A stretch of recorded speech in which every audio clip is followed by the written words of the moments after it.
لله وكفى وسلام على عباده الذين اصطفى أما بعد أعوذ بالله من الشيطان الرجيم بسم الله الرحمن الرحيم الحمد لله رب العالمين الرحمن الرحيم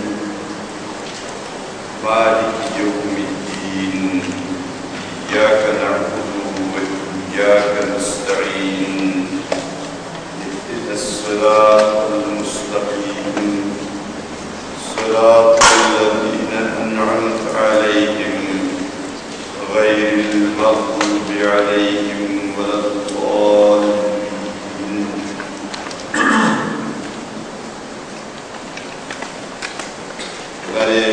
تمہید کے بعد جو نکل کے بیان کی ہم باقاعدہ قرآن کی درس کا تفسیر کا آغاز کر رہے ہیں. سورہ الفاتحہ قرآن کریم کی پہلی سورت ہمارے سامنے ہے. سورہ الفاتحہ سورہ المدثر کے بعد نازل ہوئی ہے. ترتیب نزول میں اس کا نمبر 5 ہے. 5ویں نمبر سورت ہے اور یہ سورت مکی ہے.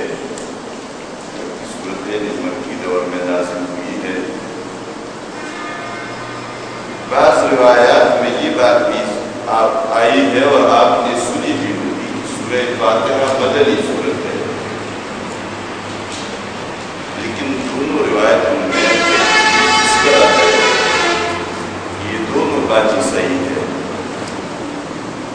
اس کا پہلا نزول مکہ میں ہوا تھا یہ مکی ہے اور مدینہ منورہ میں ایک بار پھر اسی طرح اس کا نزول ہوا تھا.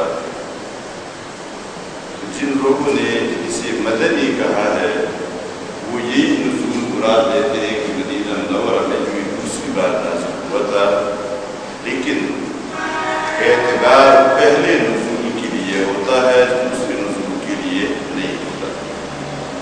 جیسے معوذتین اور دوسری صورتوں میں یہ بات تفصیل کے ساتھ آئے گی کہ کون سی صورت مکی ہے کون سی صورت مدنی ہے. اور بعض صورت ایسی ہے کہ دوسری مرتبہ جبریل آ کر اس نے تعلیم دی ہے کہ یہ ایسا کرو ایسے پڑھو. اس کا مطلب یہ نہیں ہوتا کہ ابھی نازل ہوا نازل پہلے ہوا تھا. اعتبار پہلے نزول کے لیے ہوتا ہے. تکرار نزول جو دوبارہ مقرر ہو جائے اس کا کوئی اعتبار نہیں ہوتا بلکہ سب سے پہلا جو نزول ہے اسی کا اعتبار ہوتا ہے اور اس اعتبار سے یہ صورت مکی ہے. سورہ الفاتحہ قرآن کریم کی تمام صورتوں میں بلکہ صرف صورتوں میں نہیں پورے علم وحی میں ایک امتیازی شان والی صورت ہے. اور وہ اس وجہ سے ہے کہ رسول اللہ صلی اللہ علیہ وآلہ وسلم نے فرمایا کہ اللہ تبارک و تعالیٰ نے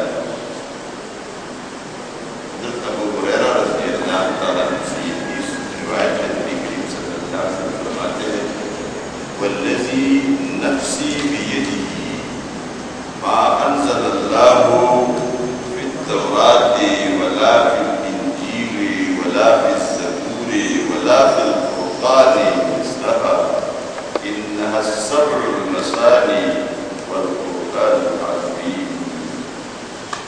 فرماتے ہیں اس ذات کی قسم جس ذات کے قبضے قدرت میں میری روح ہے. اللہ تبارک تعالیٰ نے نہ تورات میں نہ انجیل میں نہ زبور میں اور نہ اس قرآن میں اس کی مثل نازل کی ہے. نہیں نازل یہ 7 آیات ہے بار بار دہرائی جاتی ہے اور یہ قرآن عظیم ہے. سورہ فاتحہ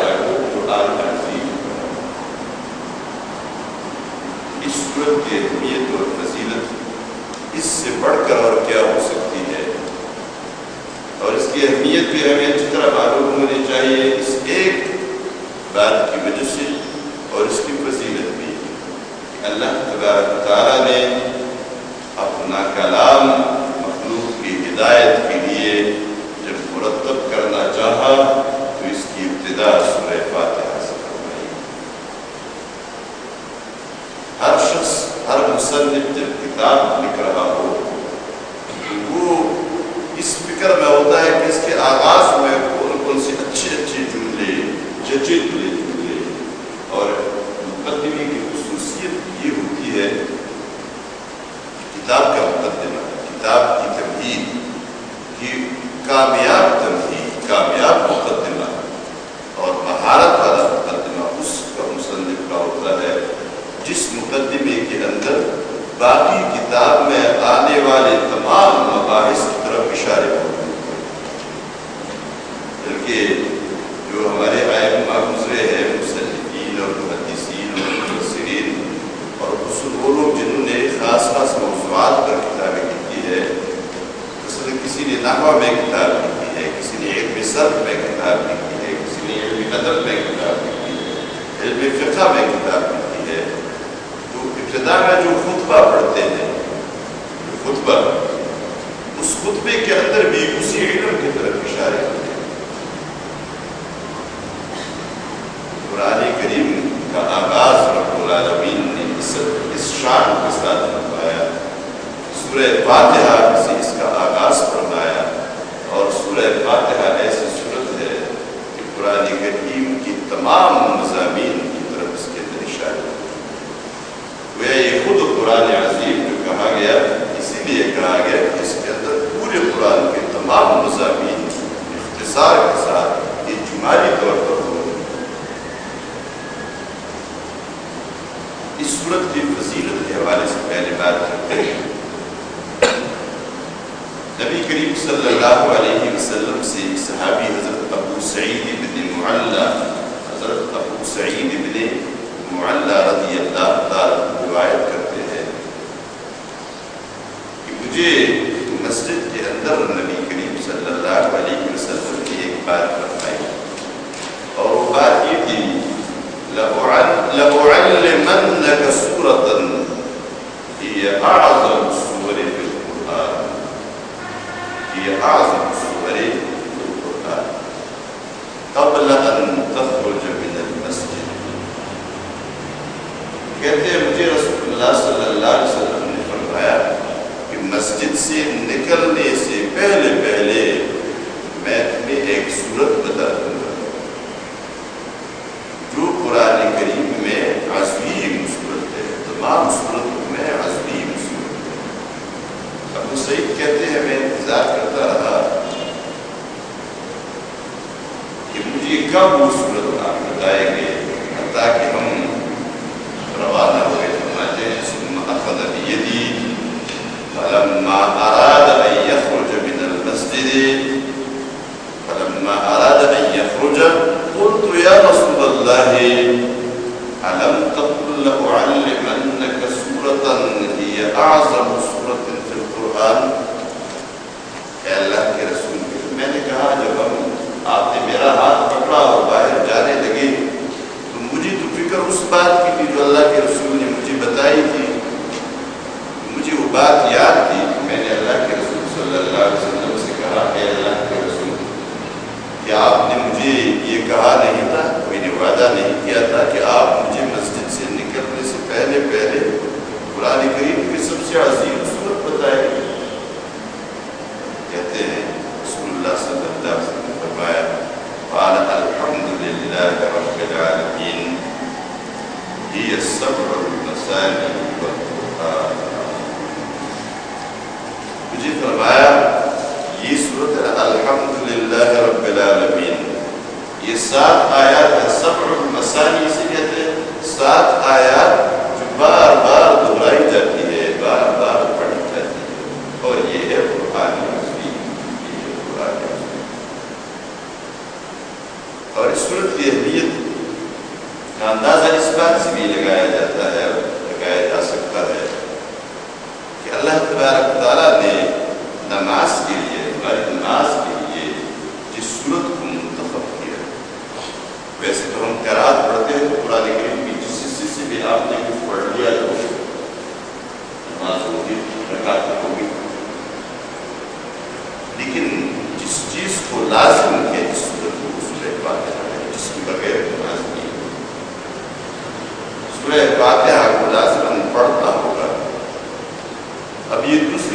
کہ آپ خود پڑھتے ہیں یا جماعت کی نماز میں امام پڑھتا ہے، اس لیے بعض لوگوں نے اس کی بڑی تاکید کی ہے کہ ہر شخص کے لیے سورہ فاتحہ پڑھنا لازمی ہے اس حدیث سے. لیکن دوسرے احادیث سے بعض ائمہ یہ بات بتائی ہے کہ امام جو ہوتا ہے، اور احادیث سے کہ جس کا امام ہو، امام کی قرات ہوتی ہے، یہ اپنی جگہ ایک اختلافی مسئلہ ہے ائمہ کے درمیان، لیکن پڑھنا تو ضرور ہے. خواہ امام پڑھے خواہ آپ پڑھے، اس بحث میں اگر ہم نہ بھی پڑھتے ہیں تو پڑھنا تو ضروری ہے. آپ نے اس نے پڑھ لیا تو وہ بھی آپ ہی کے لیے ہو گیا، لیکن پڑھنا تو ہے. اب یہ ہر رکعت ہم سورہ فاتحہ پڑھتے ہیں. گویا دن میں اگر ہم فرض اور سنت نماز سے پڑھتے تو بھی 32 مرتبہ ہم اس کو، اور اگر کوئی نوافل نماز زیادہ پڑھتا ہو، زیادہ رکعت آپ پڑھیں گے تو آپ سورہ فاتحہ. اب یہ اس صورت کی اہمیت کا اندازہ اسی سے لگایا جا سکتا ہے. ایک مستقل وظیفہ کے طور پر اللہ نے ہمیں بتا دیا کہ اس صورت کو پڑھتے ہیں. اس صورت کے مختلف نام اسی وجہ سے رکھے گئے، مختلف اسباب کی وجہ سے. اس کو سورہ فاتحہ، فاتحۃ الکتاب کہا گیا ہے، اس لیے کہ اس کتاب کی ابتداء اور اس کا آغاز اس سے ہوا ہے. اس کو الکتاب بھی کہا گیا ہے. الکتاب کی معنی کتاب کی اصل، کتاب کا مغز، اور یقیناً سورہ فاتحہ قرآن کی مغز ہے. اسے القرآن بھی کہا گیا ہے. القرآن، قرآن کا اصل. گویا الکتاب اور القرآن نام تو دو الگ الگ ہے لیکن مطلب ایک ہے. اسی طرح سورۃ الصلاۃ، اسے سورۃ الصلاۃ نماز کی سورت، اس لیے کہ نماز اس کے بغیر ہوتی نہیں ہے. اگر اس نے فاتحہ نہیں پڑھا تو اس کی نماز نہیں ہوتی. اس کو سورۃ الشفا بھی کہا گیا ہے. سورۃ الشفا، اس کے اندر شفا بھی ہے، اور شفا دل کی بھی ہے، لیکن اس کے اندر یہ برکت بھی ہے کہ اگر کسی مریض پر، کسی تکلیف والے شخص پر اس سورت کو پڑھا گیا تو اس کو اللہ شفا دے گا. اس کے اندر شفا ہے. اسی طرح سورۃ الحمد اسے کہا گیا اس لیے کہ اس میں اللہ کا حمد بیان کیا گیا ہے. السبع المثانی، یہ 7 صورتیں ہیں، جس کا ایک نام السبع المثانی جو ہے احادیث میں بار آیا ہوا ہے. یہ السبع المثانی 7 آیتیں المثانی جو بار بار تکرار کے ساتھ میں پڑھی جاتی ہے، بار بار پڑھائی جاتی ہے. اور اگر آپ اندازہ کریں تو اس صورت کے اندر 7 آیتیں کیسی بنتی ہے. یا یہ ہے کہ بسم اللہ الرحمن الرحیم بھی ایک آیت ہے، اور وَلَضَّالِّينَ تک 7 آیتیں بن جاتی ہیں. جو لوگ بسم اللہ کو اس صورت کا حصہ نہیں مانتے، بلکہ وہ کہتے ہیں بسم اللہ تو آغاز کے لیے ہے، صورت کا حصہ نہیں ہے، وہ کہتے ہیں یہاں صراط الذین انعمت علیہم، یہاں تک ایک آیت مکمل ہوتی ہے. غیر المغضوب علیہم ولا الضالین یہ پھر دوسری آیت ہے، پھر بھی سورہ فاتحہ کی 7 آیات بنتی ہے. اس کا ایک اور نام القرآن العظیم، جو ابھی اس میں قرآن عظیم، اور اس لیے قرآن عظیم کہا گیا ہے کہ اس کے اندر اس عظیم قرآن کی تمام مضامین کا اجمالی بیان ہے. اسی طرح اس سورت کو سورۃ الرقیہ، پہلے کہنا الشفا، سورۃ الشفا، سورۃ الرقیہ، رقیہ دم کرنے کو کہتے ہیں، اور دم کے لیے بھی اس سورت کو استعمال کیا جا سکتا ہے. سورۃ الاساس، بنیاد، یہ بنیاد ہے، اور بنیاد اس طرح ہے کہ پورے قرآن کے لیے یہ سورت بنیاد کی حیثیت رکھتی ہے. اسی سورت کو الوافیہ بھی کہا گیا ہے اور الکافیہ بھی کہا گیا ہے. اس صورت کو پڑھ لیا، نبی کریم صلی اللہ علیہ وسلم کی تعلیم بھی دی ہے رات کو سونے سے پہلے اس صورت کو پڑھا، اس کے لیے کافی ہو جائے گا، اس کے لیے کافی ہو جائے گا۔ اس صورت کو سورہ تعلیم المسئلہ بھی کہا ہے۔ تعلیم المسئلہ، تعلیم المسئلہ کی معنی ہے سوال کرنے کی تعلیم، سوال کا طریقہ۔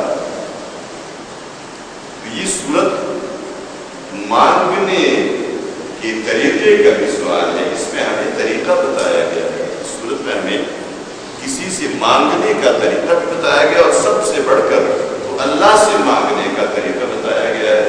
مثلا اگر کوئی شخص کسی کے پاس چلا جائے مانگنے کے لیے، کوئی درخواست دینے کے لیے، اس سے کوئی فائدہ دے، جو بھی وہ مانگتا، تو مانگنے کا طریقہ یہ تو نہیں ہوتا کہ جو ہی اس کے دفتر کے اندر داخل ہو کے مجھے یہ بڑا چیز دے دو، بلکہ اس کا طریقہ ہوتا ہے۔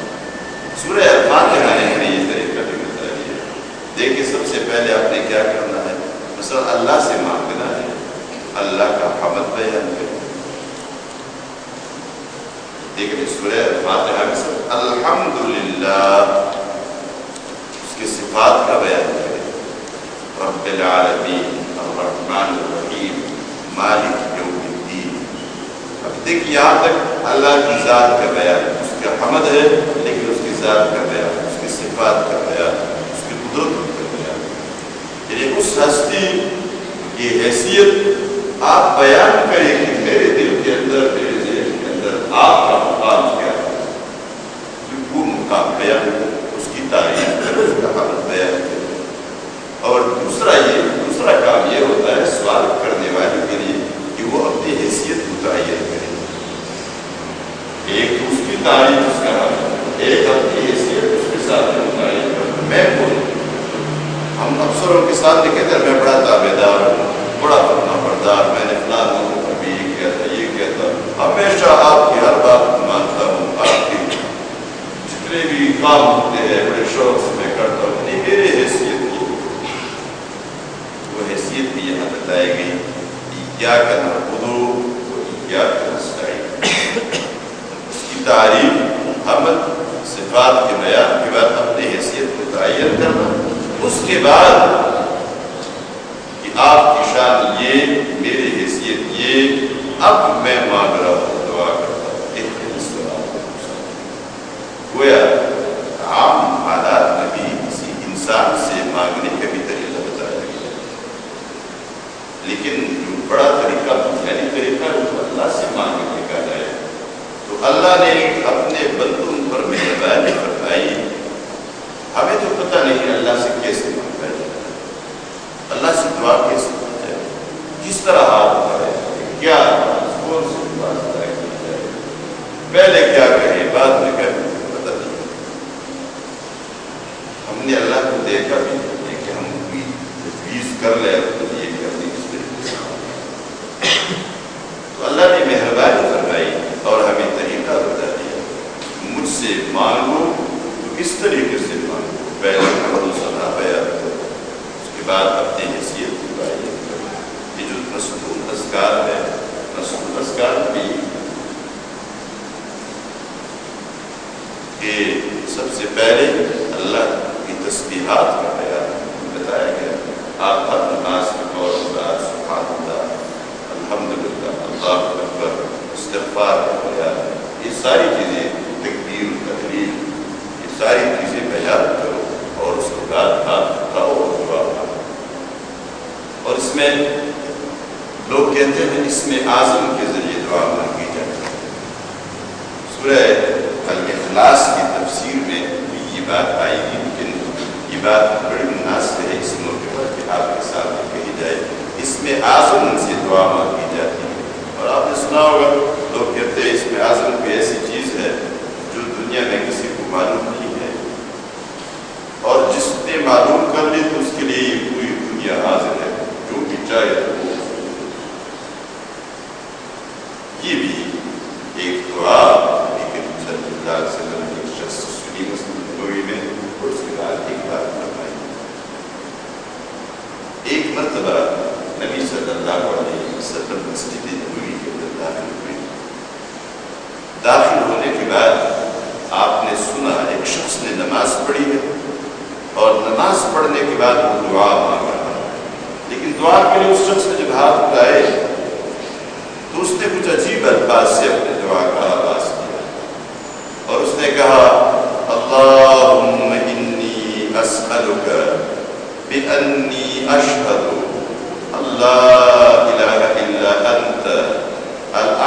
الصمد الذي لم يلد ولم يولد ولم يكن له كفوا احد. اور اس کے بعد پھر اپنی دعا مانگی. وہ پورے سورہ اخلاص سے یہ لیا گیا ہے، لیکن اس نے جس پیرائے میں جس ترتیب کے ساتھ اسے ادا کیا وہ کہہ رہا تھا اے اللہ میں تجھ سے سوال کرتا ہوں، تجھ سے مانگتا ہوں، لیکن جو ذریعہ اس نے بنایا، جو وسیلہ اس نے بنایا وہ کیا بنا ہے؟ کہتے ہیں اس سبب سے کہ میں یہ گواہی دیتا ہوں کہ تیرے سوا کوئی حفاظت کرائے مگر اور ہستی ہے جو تنہا ہے، جو تنہا ہے، جو بے حاجت ہے کسی کے سامنے، اس کو حاجت مند نہیں ہے، نہ اس سے کوئی پیدا ہوا نہ وہ کسی سے پیدا ہوا، نہ اس نے کسی کو جنا اور نہ اس کو کسی نے جنا، اور اس کا ہمسر کوئی. اس کے بعد اس کو دعا مانگی. رسول اللہ صلی اللہ علیہ وسلم نے یہ الفاظ سنے، فرمایا والذی نفسی بیدہ، والذی نفسی بیدہ لقد سألہ باسمہ الاعظم الذی اذا سئل به اعطى واذا دعی به اجاب. فرمایا اس ذات کی قسم جس کے قبضہ قدرت میں میری جان ہے، میری روح ہے، اس شخص نے اللہ سے اس کی اسم اعظم کے ساتھ دعا مانگی، وہ اس کا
العالمین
تعالی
ہم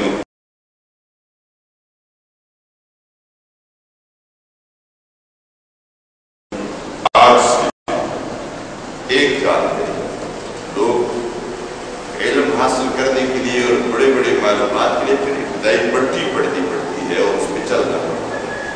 تو ہم اگر آج سے صرف یہ کریں ہماری نماز میں ہماری سورۃ فاتحہ اس طرح درست ہو جائے اس کا پڑھنا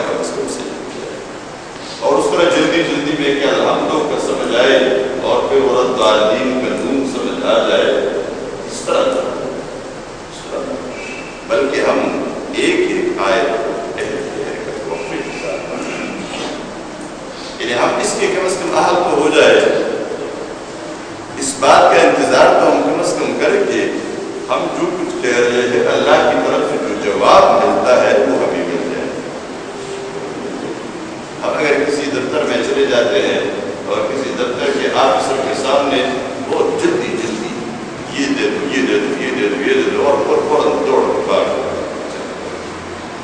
ممکن اپنے لازم سے باہر کھڑا ہوتا ہے اس کو بلائے گا اور کہے گا یہ کوئی پاگل آدمی کو اندر لے کے آیا تھا کیوں اندر لے کے آیا کیوں سر میں نے دیکھا تو ٹھیک ٹھاک آدمی تھا میرے ساتھ بڑے پیار محبت سے بات کی اور میں نے ٹائم دے دی ٹھیک ہے آپ اندر چلے جائیں.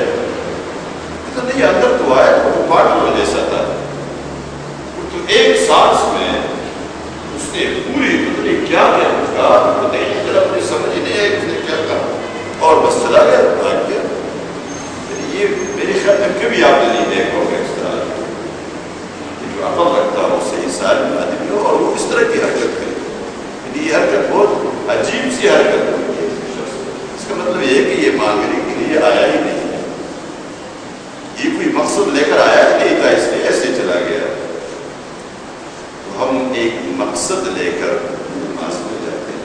مومن ایک بڑا مقصد لے کر خوف اور امید کی ایک بڑی دنیا لے کر. اگر آپ دیکھیں اپنے رب کے حضور جانے سے پہلے ہمارے دلوں کے اندر کیا کچھ ہونا چاہیے. کوئی بھی مومن کوئی بھی شخص دنیا میں بھی اگر کہنا آج وزیر اعلیٰ صاحب سے اور وزیر اعظم صاحب سے اس کی ملاقات اور اس شخص جب ملاقات کے لیے جا رہا ہوتا ہے تو امیدوں کی کتنی بڑی درخواست اس نے بری ہوتی ہے کتنی بڑی دنیا امیدوں کی اس کے دل کے اندر ہوتی ہے کہ میں نے یہ مانگنا ہے یہ مانگنا ہے یہ مانگنا ہے وہ یہ دے گا یہ دے گا یہ دے گا. اس طرح کی ایک بڑی دنیا لے کر لوگ انسان کے پاس جاتے ہیں. رب العالمین کے پاس جانے سے پہلے یقیناً ایک مومن کا دل امیدوں اور تمناؤں سے بھرا ہوتا ہے اور یہ امیدیں اور تمنائیں اس بات کی بھی ہوتی ہے کہ جو کچھ میں مانگ رہا ہوں میرا رب وہ مجھے دے گا. اور دوسری بات ہے کہ میرا رب میرے گناہوں کی وجہ سے اگر مجھ سے ناراض ہو گیا ہے تو میرا رب مجھ سے راضی ہو گیا. اور میں اگر کہیں غلط راستوں میں جا رہا ہوں تو میرا رب میرے حاضری فرمائے گا اور قبول فرمانے کے بعد مجھے صحیح راستہ یہ ہدایت ہے. اس امید و رجا کے ایک بڑی دنیا لے کر ایک بہت بڑی دنیا امیدوں کی دنیا تمناؤں کی دنیا لے کر اپنے رب کے پاس حاضر ہو جاتے ہیں. اس وقت ہماری کیفیت کیا ہونی چاہیے اس وقت ہماری کیفیت کیا ہونی چاہیے یہ کیفیت ہماری نماز میں نظر آ جانی چاہیے. اب جس کی نماز میں یہ کیفیت نظر نہ آئے ہم سب اپنا جائزہ کر رہے ہیں کہ ہماری نماز میں یہ کیفیت نظر محسوس کیا ہوگا یہ کیفیت نہیں ہوتی. بس ہم جلدی جلدی ہماری نمازیں جلدی نماز کے ساتھ کرتے سورہ فاتحہ سورت کے ساتھ اپنے رب کے سامنے کھڑے ہو کر ہم حرکت کرتے ہیں رب العالمین کے ساتھ کھڑے اور باقی کھانا بڑے آرام سے کھائے بڑے آرام سے کھانا کھاتے اور کبھی کبھار ہم یہ بھی کہتے ہیں کہ بھائی جلدی جلدی نماز پڑھ لو نماز پڑھو تاکہ کوئی اطمینان سے کھانا کھائے. معصومانہ انداز میں ہم یہ جملہ کہتے ہیں لیکن کتنا بڑا مجرمانہ جملہ کہتے ہیں ذرا جلدی جلدی نماز پڑھ لیتے ہیں پہلے اور اس کے بعد ذرا اطمینان سے کھانا کھائے.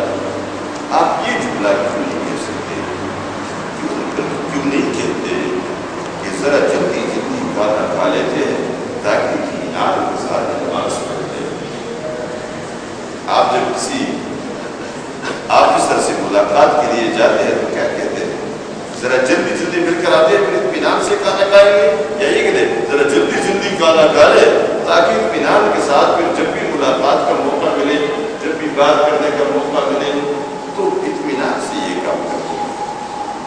ان دونوں میں بڑا فرق ہے. امام ابو حنیفہ رحمہ اللہ سے ایک بات پوچھی گئی نماز کے حوالے سے اور جب یہ بات پوچھی گئی تو کہ نماز پہلے یا کھانا پہلے؟ نماز پہلے پڑھی جانی چاہیے یا کھانا پہلے کھانا چاہیے؟ اس میں ایک حدیث بھی ہے کہ اگر رات کا شام کا کھانا حاضر ہے اور وہ ٹھنڈا ہو رہا ہے نماز کا وقت ہے تو کھانا کھا لیا جائے. بھوک لگی ہے، کھانا بھی ٹھنڈا ہو رہا ہے، تیار ہے، تو پہلے وہ کھانا کھا لیا جائے تاکہ تسلی اور اطمینان کے ساتھ نماز پڑھے. یہ تو حدیث ہے. لیکن امام ابو حنیفہ رحمہ اللہ بڑے فقیہ انسان، بڑی فقاہت میں ایک بات کی تہ تک پہنچنا، اس میں مثال اس کی گہرائی، اس گہرائی تک پہنچنا جس گہرائی سے یہ نکلنا شروع ہوا ہے، اسی گہرائی میں پہنچ کرتا ہے. یہاں ایک زبردست بات بتائی، فرمایا اس نماز سے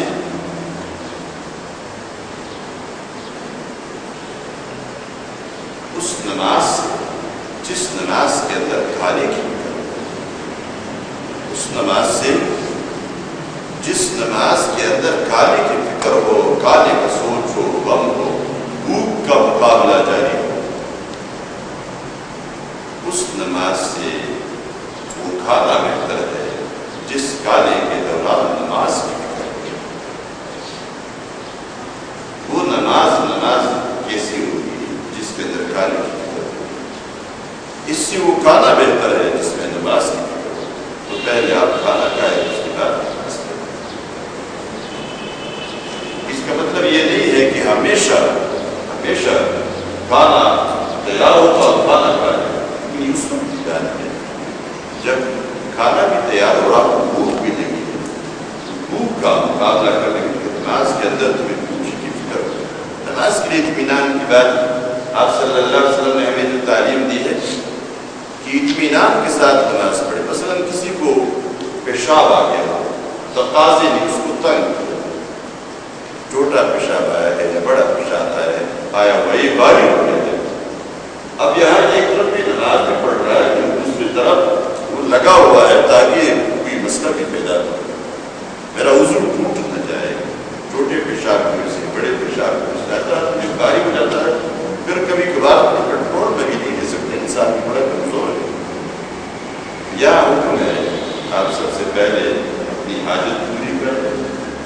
آپ چھوٹا پیشاب کو بڑا کر لیں، فارغ ہو جائے، اس کے بعد وضو کر لیں اور اطمینان کے ساتھ. شخص کی نماز نہیں ہے جو وضو کو بالکل اس آپر لمٹ تک پہنچائے، اس انتہائی درجے تک پہنچائے کہ نماز کے اندر مقابلہ جاری ہے کہ وضو ٹوٹ نہ جائے، یا پیشاب کی تکلیف کی وجہ سے اس کی حالت دوسری ہے لیکن کہتے جلدی طرح یہ نماز پڑھ لے. آپ نے دیکھا ہوگا کچھ لوگ وضو کر کے اپنی پوری حالت پوری کر کے اطمینان کے ساتھ نماز کے لیے جاتے ہیں اور نماز کے بعد مسجد میں بیٹھے رہتے ہیں، بھی کام کرتے ہیں، لیکن کوئی مسئلہ نہیں ہوتا. لیکن کچھ لوگ ایسے ہوتے ہیں کہ سلام پھیر کر وہ بات روم پہنچتے ہیں. دیکھا ہوگا لوگوں نے سلام پھیرا اور سیدھے آدمی بات روم میں پہنچ گیا.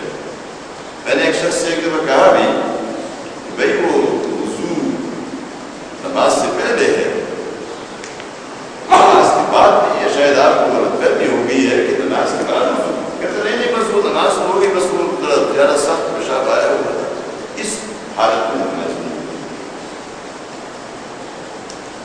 وہ اپنے رب کے سامنے، رب العالمین کے سامنے حاضر ہوتے وقت ہماری جو کیفیت ہونی چاہیے وہ سورہ فاتحہ اس درس میں متعین ہوئی ہے کہ ہم اس حیثیت میں رب کے سامنے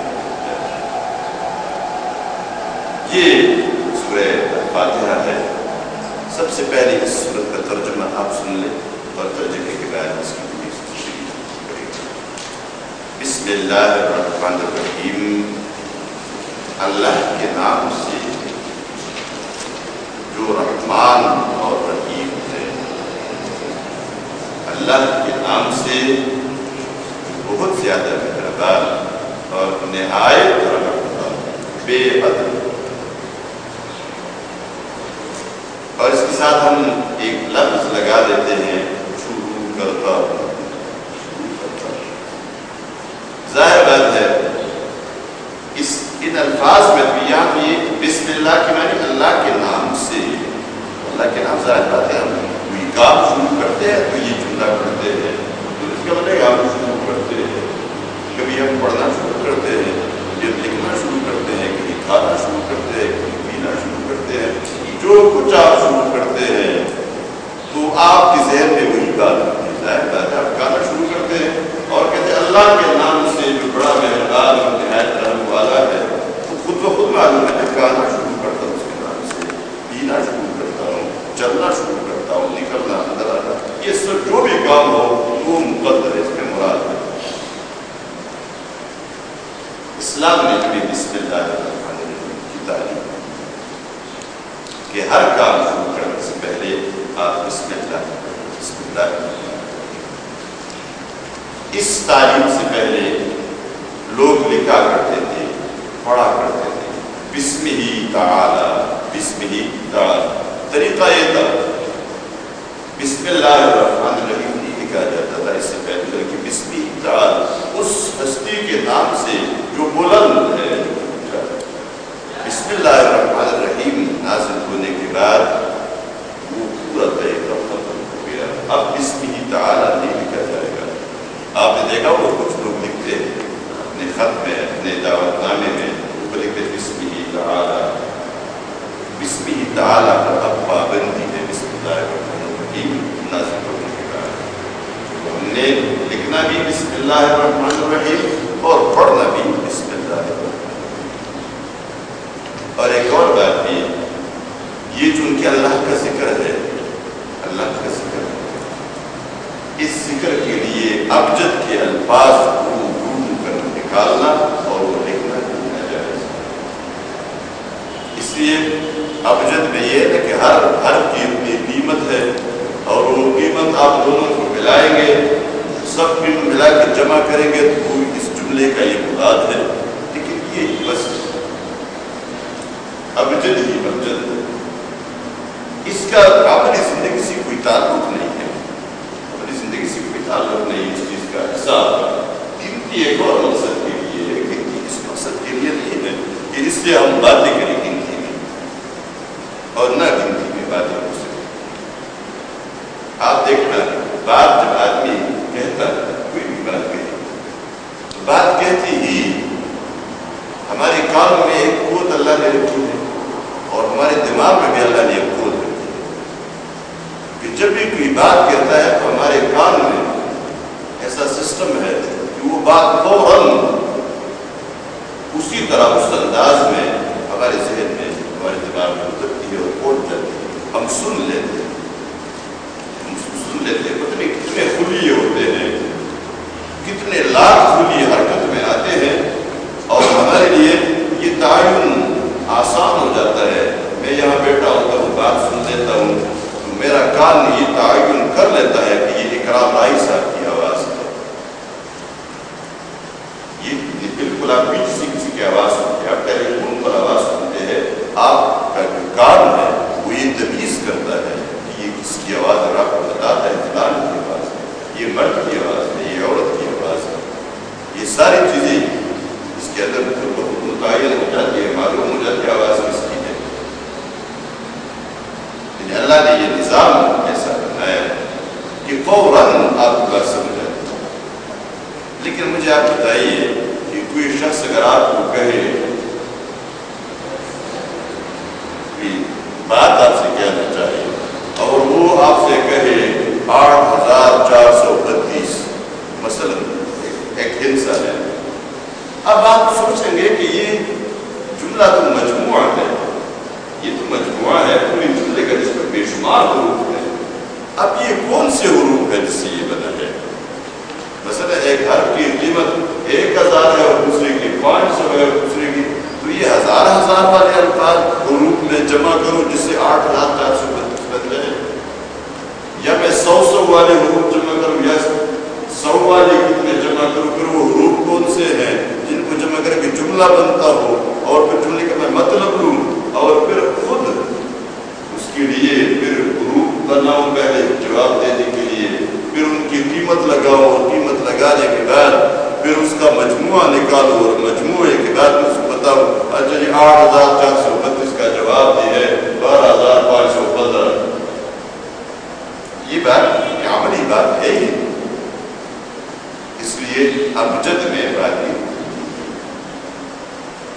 لیکن ہمارے لوگوں نے اپنی لیے تو بات نہیں کر سکتے، لیکن اللہ کے لیے اور خصوصاً عیسائیت کے لیے انہوں نے ہنسا جمع کیا ہوا ہے 786. پتہ نہیں کس نے یہ عادت نکالی اور کہاں سے نکالی.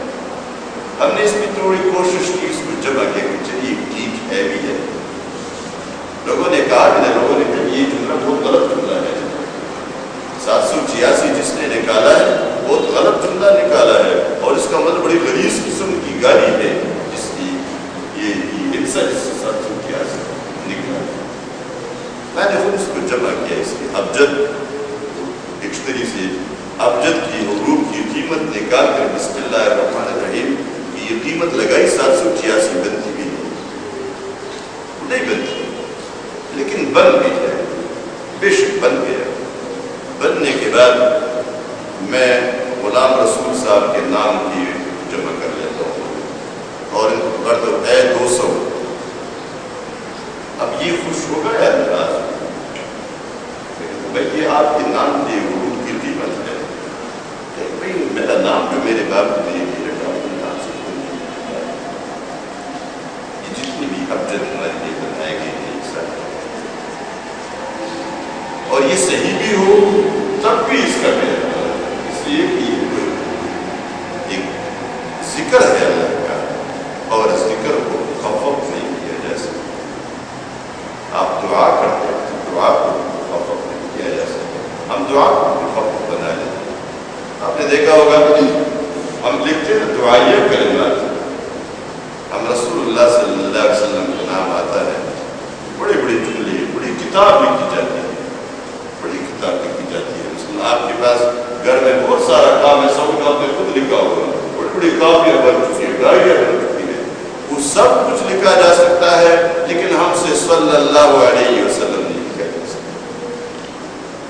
آپ کے پاس اتنے بڑے صفحات ہیں، اتنی بڑی جگہ ہے، اتنے بڑے بڑے جملے، بیکار قسم کی جملے بھی آپ لکھتے ہیں، لیکن جب محمد آئے تو آپ صلی اللہ علیہ وسلم نے اوپر لکھتے تھے سواد. اب مشکل کیا پیش آئی؟ اور کبھی بار آپ نے دیکھا ہمارے لوگ اردو میں خصوصاً سواد لام عین میم، تو دوسرے لوگ پڑھتے ہیں سلام. اب سلام وہ کون سے لکھا ہے، اس کا معنی ہے یہ اس کا مخفف کار سے آگے تو دعا کو مخفف نہیں کیا جا سکتا.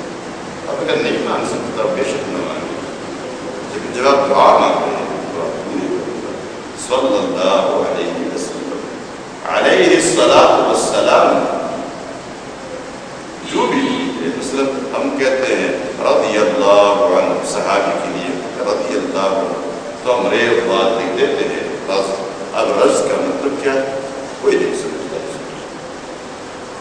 رحمت اللہ علیہ ہم راحہ رحم. اگر ہم آپ میرے ساتھ بھی احسان کریں اور میں آپ سے کہوں جز، آپ کے بھی آپ نے یہ کیا کریں اس کا مطلب جزاک اللہ خیر. آپ دل میں کتنی تنگی محسوس کریں کہ بھائی مجھے یہ آپ نے یہ کیا تھا. اپنے لیے تو اس کو پسند نہیں کرتے، لیکن پھر ہم دوسروں کے لیے اللہ رب العالمین کے لیے اور اللہ سے دعا مانگتے ہیں. ہمارے ساتھ عجیب سا وہ انگریزی زبان میں اگر آپ نے دیکھا ہو تو بڑے بڑے جملے لکھے جاتے ہیں، بڑی تفصیلی کتابیں لکھی جاتی ہیں اور بڑے بڑے ایسے مشکل نام ہے جو لکھے جا سکتے ہیں.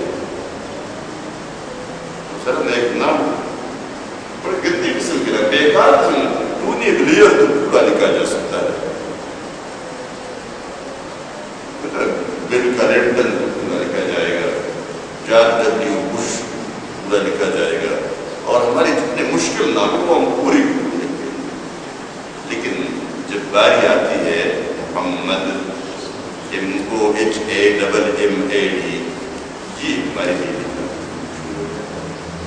ہم کیا لکھتے ہیں MOHD محمد.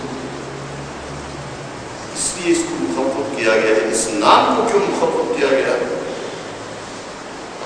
اور آپ نے دیکھا ہوگا کبھی کسی کے نام کو انگریزی زبان میں اس طرح مخفف نہیں کیا گیا جس طرح محمد صلی اللہ علیہ وسلم اس نام کو مخفف کیا گیا۔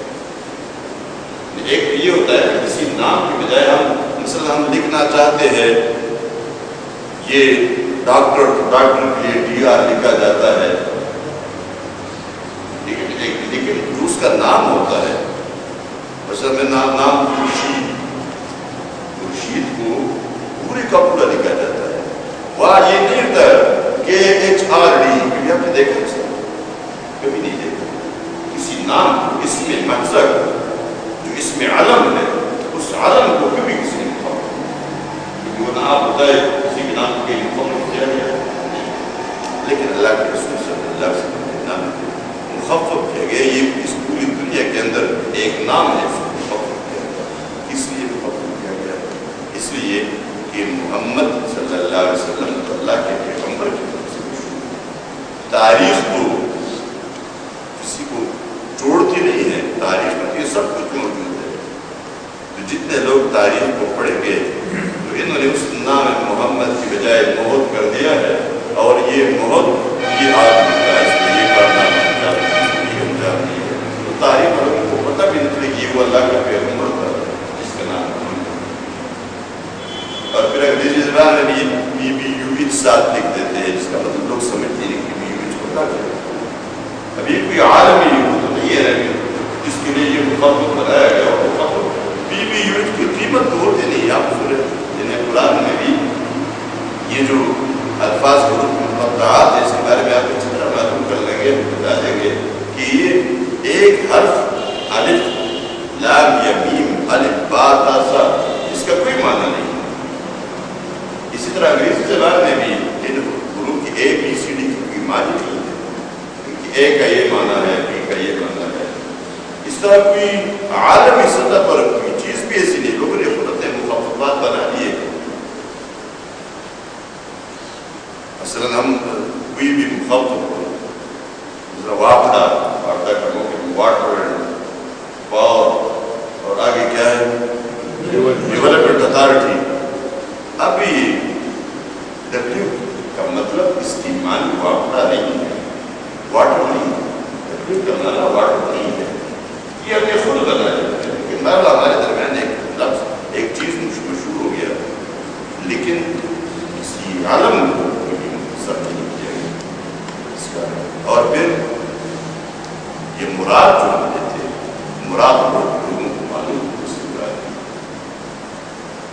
میرے یہاں ایک دفعہ میں مذہبی میں تھا، وہاں ہمارا ایک پروگرام تھا اسی طرح چھٹیوں کے دوران بچوں کے لیے، اس میں ہم نے سیرت کا وہ کرتا تھا، سیرت نبوی صلی اللہ علیہ وسلم، جب اللہ کے رسول کا نام آیا تھا محمد، اس کے ساتھ انہوں نے انگریزی زبان میں ہم نے اخبار میں ایک اشتہار دیا تھا، تو انہوں نے لکھا گیا تھا BBUH، یا خود ہی لکھ دیتے ہیں، خود جب دیتے ہیں خود لکھتے تو BBUH آسانی کے ساتھ لکھتے، تو اخبار کی طرف سے ٹیلیفون آیا کہ یہ محمد کے نام کے ساتھ جو BBUH لکھا ہوا ہوتا ہے یہ کیا ضروری ہے، اس نام کا حصہ ہے یا کوئی اور چیز ہے، سمجھ ہی نہ آئے کہ کیا ہے۔ اس میں اگر آپ نے انگریزی میں وہ دعا بھی لکھنی ہے، اگر آپ پورا نام لکھیں محمد اور 20 بھی آپ ہے تو انگریزی دار سمجھ جائے گا کہ یہ اس کے لیے دعا ہے اور اس کو کوئی شک نہیں پڑے گا، وہ بھی ہم دیکھیں MOHD کیا میں نے یہ تفصیل اس لیے بتائی ہے بسم اللہ الرحمن الرحیم کہ ہم ان ترتیب کو نہ بتائیں، کیوں ہمارا ہاتھ تک ہم نہیں لکھ سکتے، یہ دعا ہے اور دعا پوری بڑی بھی جانی چاہیے اور لکھی بسم اللہ الرحمن الرحیم سارے فائدے اللہ تبارک تعالیٰ نے ہمیں اس صورت کی اس آیت کی تعلیم دی ہے۔ تو اگر آپ دیکھیں اس کے فائدے یہ بھی ہے، حدیث میں یہ بات آتی ہے کہ جو بسم اللہ پڑھے گا، بسم اللہ پڑھے گا، اس کے ساتھ اللہ کی مدد شامل حال ہو جائے گی، اللہ کی مدد شامل حال ہو جائے گی، اس کے کام میں اللہ برکت عطا فرمائے گا، اس کے لیے اللہ یہ کام آسان فرمائے گا، فائدے بسم اللہ کے ذریعے یہ کام آسان ہو جائے گا، اس میں برکت پیدا ہو جائے گی، بسم اللہ کی مدد شامل حال ہو جائے گی۔ لیکن اس کا جو بڑا فائدہ ہے بسم اللہ الرحمن الرحیم کا جو بڑا فائدہ ہے، آج ہم اسے شروع کریں گے اور اپنے تمام کاموں میں بسم اللہ الرحمن الرحیم پڑھنا شروع کریں گے۔ نبی کریم صلی اللہ علیہ وسلم نے فرمایا جو شخص اپنے کسی بھی کام کا آغاز بسم اللہ سے نہیں کرتا تو وہ کام نامکمل ہے، کبھی پورا نہیں۔ وہ کام اکثر و اجزم مشتمل کہتے تھے لنڈے بوجھے جس کا کوئی طرف مکمل نامکمل کا ادھورا رہے گا اور ادھورا ہی رہے گا۔ اس لیے ہمیں تو یہ چاہیے کہ بسم اللہ کا بڑا فائدہ ہے یہ کہ اگر بسم اللہ الرحمن الرحیم کی اس تعلیم کی ہم نے پابندی کی جس پہ نہ کوئی پیسہ خرچ ہوتا ہے، نہ کوئی وقت لگتا ہے، نہ ہمارے اس کام پہ کوئی فرق پڑتا ہے جو کام ہم کرنا چاہے، مثلاً میں یہ گھڑی اٹھا کے اپنے ہاتھ میں ڈالنا چاہتا ہوں، اس میرا کوئی وقت اس پہ لگتا نہیں ہے، کوئی وقت نہیں لگے گا، مجھے ہاتھ گھڑی ہاتھ میں رکھی پھر دوبارہ کہاں رکھی، میری زبان سے کہا اٹھاتے ہوئے بسم اللہ الرحمن الرحیم۔ اب دیکھیے اس پہ کوئی وقت بھی نہیں لگا، کوئی پیسہ بھی نہیں لگا، صرف زبان سے کہا۔ یہ اگر ہم نے عادت بنائی، یہ ایسی زبردست تعلیم ہے جس سے ہم تمام گناہوں سے بچ جائیں گے، تمام گناہوں سے۔ اب وہ کس طرح بچ جائیں گے؟ بسم اللہ الرحمن الرحیم تو اللہ کا ذکر ہے، اور کبھی آپ نے کسی چور کو نہیں دیکھا ہوگا کہ چوری کرتے وقت اس نے چیز کو اٹھایا اور کہتے بسم اللہ الرحمن الرحیم، کبھی نہیں سنا ہوگا، کبھی سنا۔ بدکار بدکاری کرنے لگا ہے تو کہتے بسم اللہ الرحمن الرحیم۔ کوئی شخص کسی کو قتل کرنے لگا ہے تو قتل کرتا ہے اور کہتے بسم اللہ الرحمن الرحیم۔ ایسا نہیں ہوتا، یہ کیوں نہیں ہوتا ہے؟ اس لیے کہ ہمیں معلوم ہے کس کام پہ بسم اللہ پڑھنا چاہیے اور کس کام پہ بسم اللہ نہیں پڑھنا چاہیے۔ یہ بسم اللہ والا کام نہیں ہے۔ کوئی اگر کسی کو مارنا چاہے، کسی کو بھی تکلیف دینا چاہے، رات کو کسی گھر پہ حملہ کرنا چاہے اور دیوار توڑتے ہوئے جو ڈاکہ مارتے ہوئے دیوار کو توڑ رہا ہے اور کہتے بسم اللہ الرحمن الرحیم، اسے کہو خاموش ہو جا، بسم اللہ والا کام تو نہیں ہے۔ یہ وہ چیز ہے کہ ہم اگر یہ عادت بنائیں کہ ہم ہر کام بسم اللہ سے کریں، ہر کام، تو ہمیں بسم اللہ وہ کام دکھاتا رہے گا۔ یہ تو بسم اللہ والا کام نہیں ہے۔ بسم اللہ جس کام پہ نہیں پڑھا جا سکتا تو اس میں یہ کام کرنا بھی نہیں چاہیے، کام کرنا نہیں چاہیے۔ یہ گناہ کا کام ہے جس پہ آپ بسم اللہ پڑھنا نہیں چاہیے، یہ بسم اللہ والا کام نہیں ہے۔ اس کا مطلب اللہ کی ناراضگی ہونا چاہیے۔ آپ یہ آزمائش کر لیں اس ایک مہینے کے دوران، آج سے آپ آغاز کریں کہ ہر کام پہ آپ بسم اللہ۔ میں اپنی کلاس میں قرآن کلاسیں ہوتی ہیں، یہ ہوم ورک دیتا ہوں دیر میں، یہ ہوم ورک میں نے پورے سب لوگوں کو دے دیا تھا۔ ایک شخص کل آیا، اس نے کہا، میں نے پوچھا ویسے کہ کون کون ہے جو گناہ سے بچ گیا ہے، آج جس نے بسم اللہ کی عادت بنائی تو گناہ سے بچ گیا۔ اس نے کہا ایک شخص نے کوئی غلطی کی ہوگی لیکن مجھے غصہ آیا اور اس سے آتی ہی میں نے اپنے آستین اوپر کرنے شروع کر دی اور ارادہ کیا کہ پیٹتا ہوں، مارتا ہوں۔ کہتے لیکن مجھے اپنا ہوم ورک یاد تھا تو میں نے کہا بسم اللہ الرحمن الرحیم۔ کہتے جو ہی میں نے یہ کام کیا تو میں نے کہا بسم اللہ والا کام تو نہیں ہے، اور کہ تو میں پورا غصہ اور وہ کام پتہ نہیں وہ میں کرتا تو آج میں کلاس میں آ سکتا یا نہ آ سکتا، پتہ نہیں کیا ہوتا، کیونکہ وہ میری کھیتی میں اس نے پیسی غلطی کی تھی، پانی کا کوئی مسئلہ، جو کہتی سیراب کرتے ہیں لوگ تو پانی کا کوئی نمبر تھا، اس میں کوئی مسئلہ زمینداروں کو اچھی طرح معلوم ہے کہ کبھی رات کو رات کے اندھیرے میں وہ بیلچے اٹھے ہوتے اور جھگڑے ہو چکے ہوتے، لوگ زخمی ہو چکے ہوتے، پانی کا جھگڑا ہے، تو کہتے ہیں میں کرایا اور بڑا خوش محسوس ہوتا ہے کہ مجھ سے وہ جھگڑا ہو رہا ہے، زیادتی نہیں۔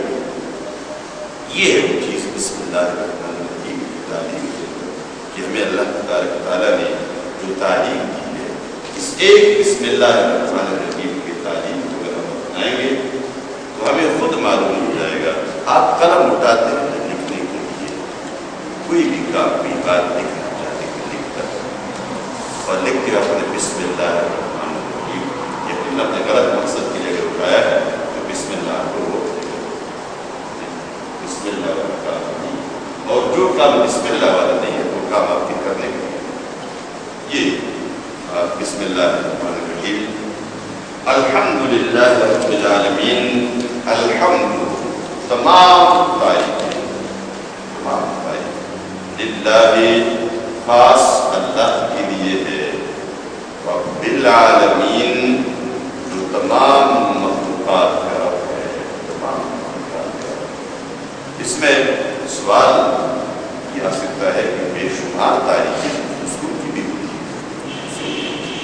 ہم کسی بلڈنگ کی تعریف کرتے ہیں، ہم درخت کی تعریف کرتے ہیں، ہم پانی کی تعریف کرتے ہیں، ہم سورج کی تعریف کرتے ہیں، چاند کی تعریف کرتے ہیں، تاروں کی تعریف کرتے ہیں، ہم حیوانات کی تعریف کرتے ہیں، ہم پتھروں کی تعریف کرتے ہیں. اس جہان میں اس دنیا کے اندر ہم دیکھو کہ بے شمار چیزیں ہیں جن کی تعریف کرتی ہے. اگر ایک ایک کو گننا شروع کر دے شاید شام کے ختم نہ ہو سکے. ایسے ہم کہتے ہیں الحمدللہ تمام تعریف اللہ کے لیے. اس کا سادہ جواب یہ ہے کہ تمام صفات اور تمام تعریفیں اللہ کے لیے اس طرح کہ یہ پورے جہان جس نے پیدا کیا اللہ نے. اس پورے جہان کا حسن کس کی وجہ سے اللہ اسی کا دیا ہوا. اب دیکھیے آپ کسی درخت کی تعریف کرتے ہیں، تعریف کس کی ہے؟ حقیقی تعریف کس کے لیے ہے؟ اللہ کے لیے. اللہ کے پیدا کس کی ہے؟ اللہ کے پیدا. آپ اس میں کسی آپ یہاں سرگوٹا میں آئے ہیں، جو لوگ پہلی بار آئے ہیں انہوں نے ضرور اس بات پر سوچا ہوگا، دیکھا ہوگا، بات کی ہوگی یار کتنی خوبصورت بلڈنگ بنائی ہے. اب یہ دیکھیں یہ مسجد کتنی خوبصورت بنی ہے، یہ دیکھیں اس کے ساتھ کمرے، مدرسہ، نیچے کمرے، اوپر یہ بھی پورا کتنی خوبصورت ہے. اب یہ بلڈنگ کی آپ تعریف کر رہے ہیں، لیکن اس میں اس بلڈنگ کی اینٹوں کا اور اس کے سیمنٹ کا اور سیری کا کوئی کمال ہے؟ کوئی کمال نہیں ہے، لیکن آپ کے لیے بڑا خوبصورت ہے. حقیقت میں یہ تعریف کس کی ہے؟ یہ اس انجینئر کی ہے جس نے یہ نقشہ بنایا ہے اس کی بلڈنگ کا. آپ کہیں یا نہ کہیں تعریف کو ادھر جا رہی ہے. اور اگر وہ انجینئر کھڑا ہو جس نے یہ بنائی ہے اور آپ کے دیکھیں ایک ہی محراب یہ چرچ کی جو بیم ڈالے یہ جو نیچے سے اسے یہ گراؤنڈ بنائی ہے کس خوبصورتی کے ساتھ بنائی گئی ہے. یہ زمین یہ نیچے چھوٹے کمرے اس کے بعد بڑے کمرے اس کے اوپر دس اس کے بڑا بات یہ سارا وہ انجینئر کتنا خوش ہو رہا ہوتا ہے. اگرچہ آپ اس کا ذکر نہیں کر رہے لیکن تاریخ گزر جا رہی ہے. اس جہان کے اندر اس پوری کائنات میں جس کی جو تعریف کی جا رہی ہے وہ سب تعریفیں جا رہی ہیں اس طرف اللہ. اس لیے یہ پورا حسن اللہ کی کرتی ہے. اس میں یہاں ایک اور بات بھی آپ اچھی طرح نوٹ کر لیں. الحمد تمام صفات یعنی تمام تعریفیں اور تمام صفات اللہ کی تو بے شمار صفات ایسی ہے جو اللہ کے لیے نہیں ہے. بے شمار صفات ایسی ہے جو اللہ کے لیے نہیں ہے. مثلا انسان حاجت کا ہے، حاجت مند ہے.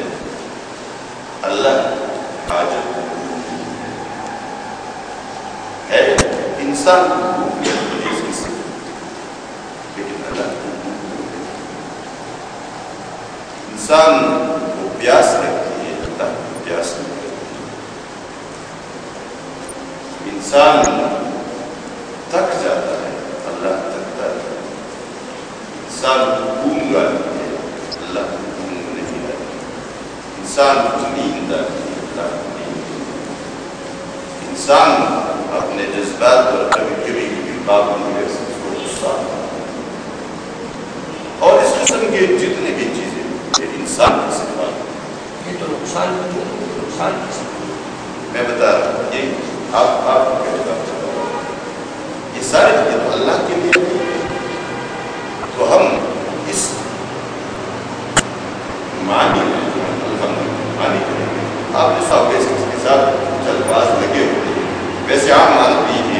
تمام تعریف اللہ کی ہے.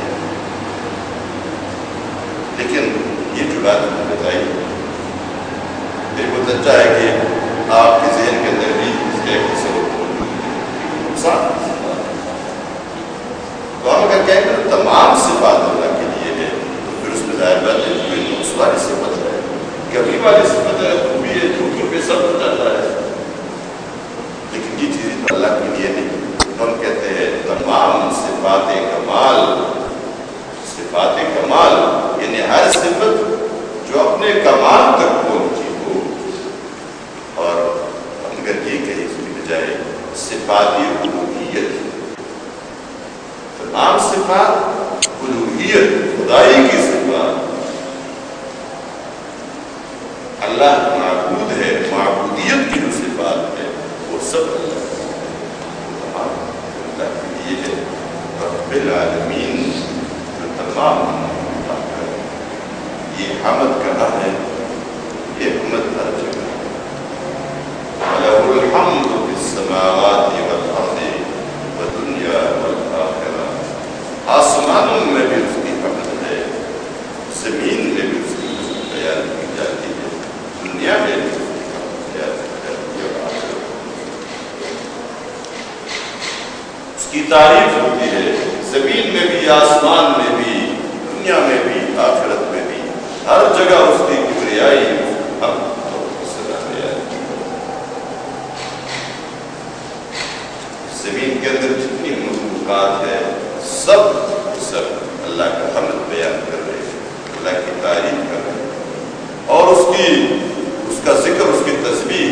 وَإِن مِّن شَيْءٍ إِلَّا يُسَبِّحُ بِحَمْدِهِ وَلَكِن لَّا تَفْقَهُونَ تَسْبِيحَهُ. اس دنیا کے اندر, اس کائنات کے اندر کوئی چیز ایسی نہیں جو اللہ کی تسبیح اس کے حمد کے ساتھ بیان نہ کر رہی ہو, مگر بات صرف کہ آپ تسبیح کو سمجھتے ہیں. آپ کو کیا پتہ ہے پتھر تسبیح بیان کر رہا ہے, آپ کو کیا معلوم درخت تسبیح بیان کر رہا ہے. ہمیں تو یہ بھی نہیں معلوم کہ یہ جو زندہ مخلوق ہے, حیوانات اللہ کی تسبیح بیان کرتے ہیں, ہمیں نہیں معلوم یہ کس اللہ ہے, تم نہیں سمجھتے, اللہ نے بتایا. اب آپ نے دیکھا ہوگا لوگ کہتے ہیں چڑیا جو کہتے ہیں آپ کان لگا کے سنیں تو کہ سبحان کی قدرت, یعنی یہ جملے لکھے بھی ہوتے ہیں, لوگ کہتے ہیں یہ ہمارے ذمہ دار ہے, ہمیں نہیں معلوم وہ کیا کہہ رہی ہے, وہ کس انداز میں کہہ